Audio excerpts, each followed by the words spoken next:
दोस्तों, ज़िंदगी की सबसे बड़ी लड़ाई हम दूसरों से नहीं बल्कि खुद से लड़ते हैं। डेविड गॉगिंस की किताब कांट हर्ट मी हमें यही सिखाती है कि दर्द, डर और मुश्किलें हमें तोड़ने नहीं बल्कि हमें और मजबूत बनाने के लिए आती हैं। आज हम इस किताब से वो सीख जानेंगे जो आपकी ज़िंदगी बदल सकती है। स्वागत है आपका आपके अपने चैनल बुक्स ऑफ नॉलेज में। यह एक 150 किलो का लड़का है, डेविड गोगेन, जो खुद से खुश नहीं था। सब इसको लूज़र बोलते थे। हर टेस्ट चीटिंग करके यह पास करता था। इसकी फुल टाइम जॉब थी, घरों में घुस के किचन के कॉकरोचेस को मारना। लेकिन एक दिन इसे रियलाइज़ हुआ कि इस ज़िंदगी में सिर्फ कॉकरोचेस मारने के लिए पैदा नहीं हुआ है, और अगर इसने अपनी लाइफ में कुछ नहीं किया तो ये ऐसे ही मर जाएगा। और ये चेंज हुआ। इसके दिल में छेद होने के बावजूद इसने अपना वेट 50 केज कम किया। इसने एग्ज़ाम्स क्लियर किए, अमेरिका की नेवी का एलीट नेवी सील बना और इवन की हर वीकेंड में 120 किलोमीटर की 8 हफ्ते तक रेस दौड़ा। और आज इनके इंस्टाग्राम्स थे। उनका प्रॉस्टिट्यूट्स का भी बिज़नेस था। मेरे डैड मुझे बहुत मारते थे, मेरी मॉम को बहुत मारते थे। एक बार ऐसा टाइम आया कि मेरे डैड ने मेरी मॉम को पंच मारा, जिससे वो स्टेयर्स में गिर गई और वो उन्हें बेहोशी की हालत में ही बालों से घसीटते हुए नीचे ले गए। जब डेविड ने भागकर अपनी मां को बचाने की कोशिश की तो डेविड के पिता ने उन्हें बेल्ट से मारा। उनकी मां बहुत सालों तक ये सब सहन करती रही। डेविड के भाई और उनकी मां को सुबह के 3 बजे तक उनके डैड के स्केटिंग रिंग को साफ़ करना पड़ता था। इन सब चीज़ों की वजह से वो क्लास के किसी भी लेसन को अच्छे ढंग से सीख नहीं पाए। डेविड कहते हैं कि जब मैं 8 साल का हुआ तो मेरी माँ ने थोड़ी हिम्मत दिखाई और मेरे डैड को छोड़ दिया। उसके बाद वो ब्राज़ीलियन इंडियाना नाम के एक छोटे गांव में शिफ्ट हो गए। लेकिन वहाँ पर भी एक बड़ा चैलेंज आया। वहाँ पर स्कूल में डेविड को कुछ समझ नहीं आता था, इसलिए उन्होंने चीटिंग करना स्टार्ट कर दिया। उन्होंने चीटिंग करके ही हाई स्कूल भी पास किया। वहाँ पर बहुत से बच्चे उन्हें काला काला कहकर बुलाते थे। कहीं लोग उनकी नोटबुक में लिख देते, nigger we will kill you. David को इन बातों से बहुत गुस्सा आता। एक बार डेविड और उनका कज़न भाई सड़क से जा रहे थे। एक कार वहाँ से जा रही थी। उस कार में से एक गोरे लड़के ने चिल्लाकर कहा, अबे काले लड़कों, ओ काले लड़कों। डेविड और उनके भाई ने इसे इग्नोर कर दिया। लेकिन कुछ देर के बाद वो कार रुक गई। वो लड़का गाड़ी से उतरा और उसने बंदूक निकालकर डेविड के सर पर लगा दिया। डेविड डर गए, लेकिन उन्होंने कुछ भी नहीं किया। कुछ देर के बाद वो लड़का वापस कार में बैठा और चला गया। डेविड को बहुत गुस्सा आया कि उन्होंने तो कुछ भी गलत नहीं किया था, पर फिर भी लोग उन्हें क्यों हर्ट करते हैं। वो इन सब चीज़ों से बहुत परेशान हो गए थे, इसलिए उन्होंने वही कर दिया जो बाकी लोग चाहते थे। डेविड ने गुंडों की तरह ढीले कपड़े पहनना स्टार्ट कर दिया और अजीब सा हेयर स्टाइल रखा। उनके नाना ने उन्हें जन्मदिन पर एक सेकंड हैंड कार दी थी। डेविड ने उस कार में एक बहुत बड़ा लाउड स्पीकर लगाया और फिर ऊंची वॉल्यूम में म्यूज़िक चलाना शुरू कर दिया। वो गाड़ी चलाकर स्कूल पहुंचते थे और बहुत ही तेज़ आवाज़ में म्यूज़िक बजाया करते थे। डेविड ने उन लोगों के साथ वैसा ही एटीट्यूड दिखाना शुरू कर दिया जैसे वो लोग डेविड के साथ करते थे। उनके नाना एयरफोर्स से रिटायर्ड कुक थे। उन्हें अपनी नौकरी पर बहुत गर्व था। वो हर संडे चर्च अपनी यूनिफॉर्म पहनकर ही जाते थे। डेविड को पैरा रेस्क्यू में बहुत दिलचस्पी हो गई थी। ये वो सोल्जर होते हैं जो प्लेन से पैराशूट पहनकर रेस्क्यू मिशन के लिए जंप करते हैं। उन्हें लगा एयरफोर्स में जाना बहुत आसान होगा, लेकिन बाद में उन्हें पता चला कि इसके लिए उन्हें ASV AB टेस्ट देना पड़ेगा। उन्हें पता था कि अगर उन्हें ये एग्ज़ाम क्लियर करना है तो उन्हें बदलना होगा, क्योंकि डेविड हर सब्जेक्ट में फ़ेल हो रहे थे। वे अक्सर स्कूल में एब्सेंट रहते थे। उनकी माँ को स्कूल से एक लेटर भी मिला था जिसमें लिखा था कि अगर उनके बेटे ने इम्प्रूव नहीं किया तो वो स्कूल कभी पास नहीं कर पाएंगे। डेविड कहते हैं कि मैं लाइफ में कुछ बड़ा करना चाहता था, कि जब भी मैं खुद को शीशे में देखूं तो मैं अपने ऊपर प्राउड फील करूं। लेकिन जब भी मैं खुद को शीशे में देखता था तो मुझे खुद पर गुस्सा आता था कि यह कौन है, मुझे ऐसा नहीं बनना था। मैं चाहता था जब भी लोग मुझे देखें तो वो मेरी रिस्पेक्ट करें, मुझसे प्यार करें। जब एग्ज़ाम की बारी आई तो उन्होंने एक पैराग्राफ पढ़ा, लेकिन उन्हें कुछ भी समझ नहीं आया। उन्होंने दोबारा से पैराग्राफ पढ़ा, फिर उन्हें समझ नहीं आया। उन्होंने थर्ड टाइम पढ़ा, फिर उन्हें समझ नहीं आया। फिर उन्होंने उस पैराग्राफ को लिखना स्टार्ट किया, उन्हें फिर भी वो पैराग्राफ समझ नहीं आया। उन्होंने फिर लिखा, उन्हें फिर पैराग्राफ समझ नहीं आया। लेकिन इवेंचर ऐसा करते गए और फाइनली उन्हें वो पैराग्राफ समझ आ गया और एक एक पैराग्राफ इसी तरह से सीख के उन्होंने अपना एग्ज़ाम क्लियर कर दिया। उन्होंने अपना सर मुंडवाना शुरू कर दिया था, अपने कपड़े पहनने का तरीका भी बदल दिया था। उन्होंने अपना गुस्सा कम कर दिया और लाउड म्यूज़िक को भी दूर कर दिया। डेविड हर सुबह 5 बजे उठकर एक्सरसाइज करते और वह मीलों दौड़ते, चाहे फिर बर्फ़ हो या बारिश हो। जब ट्रेनिंग शुरू हुई तो डेविड की हाइट 6 फीट 2 इंचें थी और वेट कम से कम 95 केज था। वो सबसे बेस्ट थे। उन्होंने रनिंग, पुशअप, सेटअप सब में अच्छा परफॉर्म किया। हालांकि पैरा रेस्क्यू में उन्हें अच्छी स्विमिंग आना भी ज़रूरी था, पर डेविड इसमें अच्छे नहीं थे क्योंकि वो गरीब थे। इसलिए उन्होंने पहले कभी भी किसी स्विमिंग क्लास में एडमिशन नहीं ली थी। वहाँ उन्हें कई बार पानी वाली एक्सरसाइज से गुज़रना पड़ा। इंस्ट्रक्टर्स पानी के अंदर उनके कॉन्फिडेंस को चेक करते थे। कई बार रेस्क्यू मिशन में सोल्जर्स को पानी के अंदर कूदना होता है, वो भी समुद्र में। डेविड को बहुत मुश्किल हो रही थी। उनकी परफॉर्मेंस स्कोर बहुत कम था। सिर्फ 10 हफ्ते के अंदर ट्रेनिंग थी और उनके बीच में उनका मेडिकल चेकअप और ब्लड टेस्ट भी होना था। चेकअप के दौरान डॉक्टर्स को पता चला कि डेविड को सिकल सेल्स की प्रॉब्लम है, जिसका मतलब है कि ज़्यादा एक्सरसाइज करने से उन्हें हार्ट अटैक आ सकता है। सब इंस्ट्रक्टर्स ने तय किया कि ये डिसीजन वो डेविड पर छोड़ देंगे कि वो आगे ट्रेनिंग करना चाहते हैं या नहीं। डेविड पानी के अंदर ट्रेनिंग की मुश्किलों को और बर्दाश्त नहीं कर पा रहे थे। उनके आरडी में उन्हें पीछे हटने का कारण सील सेल्स बताया गया, लेकिन डेविड जानते थे कि उन्होंने हार मान ली थी और उन्होंने खुद को कभी पुश नहीं किया। वो खुद से बहुत नाराज़ थे। उन्होंने अपनी लाइफ को चेंज करने का एक मौका गंवा दिया था। वहाँ से छुट्टी मिलने के बाद हॉस्पिटल के कब्रिस्तान में सिक्योरिटी गार्ड की जॉब उन्होंने ज्वाइन कर ली। वहाँ पर उन्हें बहुत कम पैसे मिलते थे।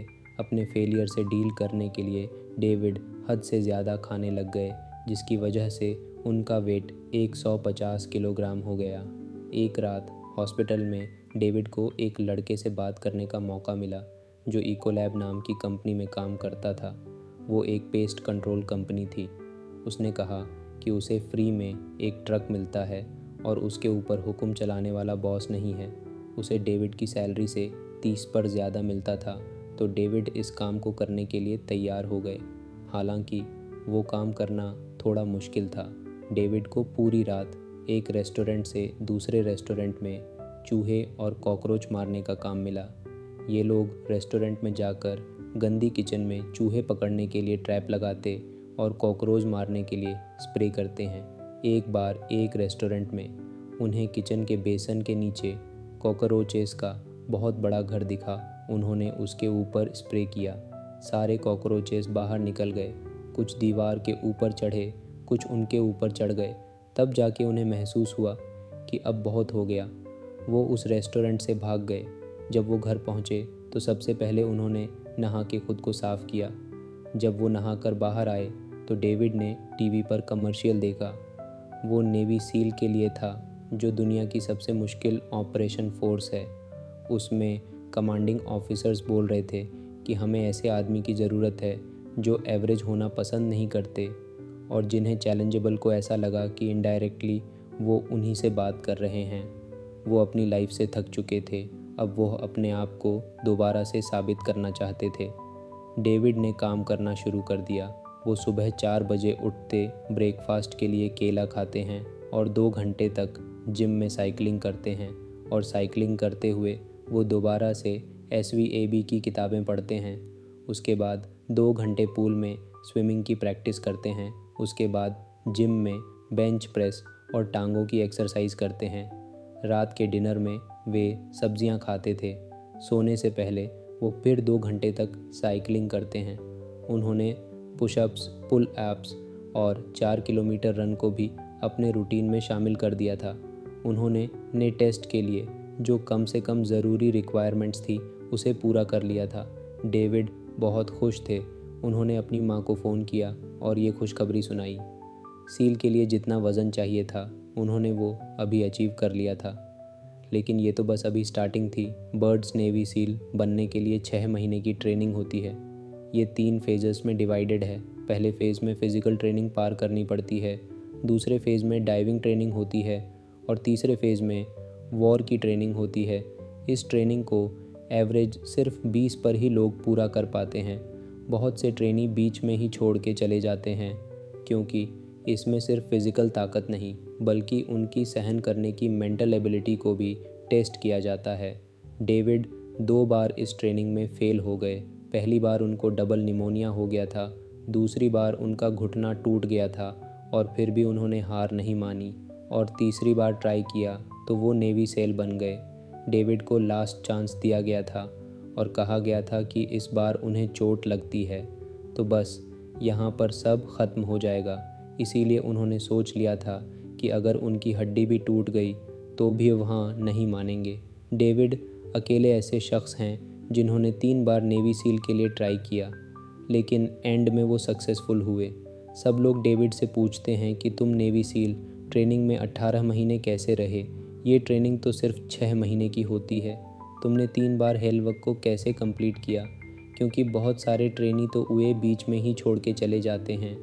तो डेविड कहते हैं कि जिस भी ट्रेनी से यह हेलविक नहीं सहन होता तो उन्हें हार मानने के लिए पहले 3 बार घंटी बजानी पड़ती है और फिर अपने हेलमेट को सीमेंट के पैच पर रखना पड़ता है। पर डेविड उनमें से एक नहीं बनना चाहते थे। डेविड ने यह सीख लिया था कि अपने माइंड को वो कैसे कंट्रोल कर सकते हैं। नेवी सील बनने के बाद भी डेविड रुके नहीं। वे अपने आप को चैलेंज करने के लिए बहुत सारे रास्ते निकालते रहे। उन्होंने आर्मी रेंजर स्कूल ज्वाइन किया और वहाँ से ऑनरमैन अवार्ड के लिए ग्रेजुएट हुए। डेविड ने 2 साल पहले हायरिंग ऑफिसर्स के रूप में भी काम किया। वे एक स्कूल से दूसरे स्कूल जाते थे और अपनी स्टोरी शेयर करके स्टूडेंट्स को इंस्पायर करते हैं। डेविड का मैराथन और ट्राई एथलीट में भी सक्सेसफुल करियर रहा। उन्होंने San Diego one day ultra marathon में हिस्सा लिया, जहां उन्हें 24 घंटे में 120 किलोमीटर दौड़ना पड़ता है। डेविड ने इसे 19 घंटे में ही पूरा कर लिया। इसके बाद उन्होंने लास वेगास मैराथन और हवाई में हर्ट 100 में भी हिस्सा लिया। डेविड ने इस मैराथन में इसलिए हिस्सा लिया ताकि उन्हें बैड वाटर अल्ट्रा मैराथन में बुलाया जाए। वो स्पेशल ऑपरेशन वॉरियर फाउंडेशन के लिए भी पैसे जमा करना चाहते थे। यह ऑर्गेनाइजेशन शहीद सैनिकों के बच्चों को स्कूल और कॉलेज में स्कॉलरशिप देती है। Bad water ultra marathon 150 kilometre की दूरी तय करनी होती है। ये दुनिया की सबसे मुश्किल फुट रेस मानी जाती है। डेविड पहली बार में 5th पोजीशन पर आए, दूसरी बार में 3rd पोजीशन पर, और इस तरह से उन्होंने इस ऑर्गेनाइजेशन के लिए करोड़ रुपए जमा किए। अल्ट्रा मैराथन जीतने के बाद डेविड ट्राई एथलीट में शामिल हुए। उन्होंने 2006 में अल्ट्रा वर्ल्ड चैम्पियनशिप और 2008 में आयरन मैन वर्ल्ड चैम्पियनशिप में हिस्सा लिया। जैसे वे हमेशा कहते हैं, उन्होंने अपने माइंड और बॉडी को तैयार कर लिया था। वो सुबह जल्दी उठकर बहुत दूर तक दौड़ते थे, कई घंटों तक स्विमिंग करते रहते और बाइक पर पसीना बहाते। डेविड ने रेस के दौरान भी बहुत सारी मुश्किलें महसूस की, खुद पर कभी कभी डाउट भी किया, पर इन सब के बावजूद उन्होंने कभी भी क्विट नहीं किया। 2009 में ये रेस ऑफ अमेरिका के लिए ट्रेनिंग ले रहे थे। इस रेस में बाइक पर अमेरिका के बहुत सारे स्टेट्स को कवर करना था। डेविड जो भी स्टेट कवर करते थे उनके माइल्स रिकॉर्ड कर रहे थे, लेकिन उनका दिल 150 बीट्स पर मिनट पर धड़क रहा था, जिसकी वजह से उन्हें कुछ अजीब सा महसूस होने लगा। जब वो डॉक्टर्स के पास गए तो डॉक्टर ने उन्हें कहा कि उन्हें ESD है। इसका मतलब है कि डेविड के दिल में छेद है और वो इसी के साथ पैदा हुए थे। डॉक्टर्स को यकीन नहीं हुआ कि वो इतना फ़िज़िकल एक्टिविटी कैसे करते हैं। उन्हें बताया गया कि उनकी सर्जरी बहुत ज़रूरी है और उनके दिल में छेद को बंद करने के लिए पैच लगाना पड़ेगा। उनकी पहली सर्जरी फेल हो गई, लेकिन दूसरी सक्सेसफुल हुई।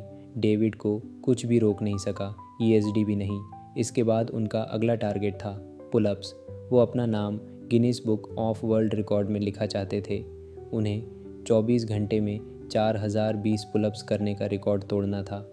डेविड पहली और दूसरी कोशिश में नाकाम रहे, लेकिन थर्ड टाइम उन्होंने 4030 पुलअप्स करके इस रिकॉर्ड को तोड़ दिया। अब इस स्टोरी से एक बात तो क्लियर है कि हमारा पोटेंशियल जितना हम सोचते हैं उससे कहीं ज़्यादा है। डेविड ने तो सालों तक मेहनत की, कभी वो आगे बढ़े, फिर गिरे, फिर उठे, लेकिन अब हमें खुद से सवाल पूछना है कि सालों तो छोड़ो, क्या हम 3 महीने की कमिटमेंट खुद से कर सकते हैं या नहीं। हम में से जो भी रेडी हैं, हमें कमेंट में लिखना है कि I am ready for 3 months challenge. और इस 3 महीनों में हमें कमिटमेंट करनी है कि हम अपने गोल के अलावा कुछ भी नहीं करेंगे।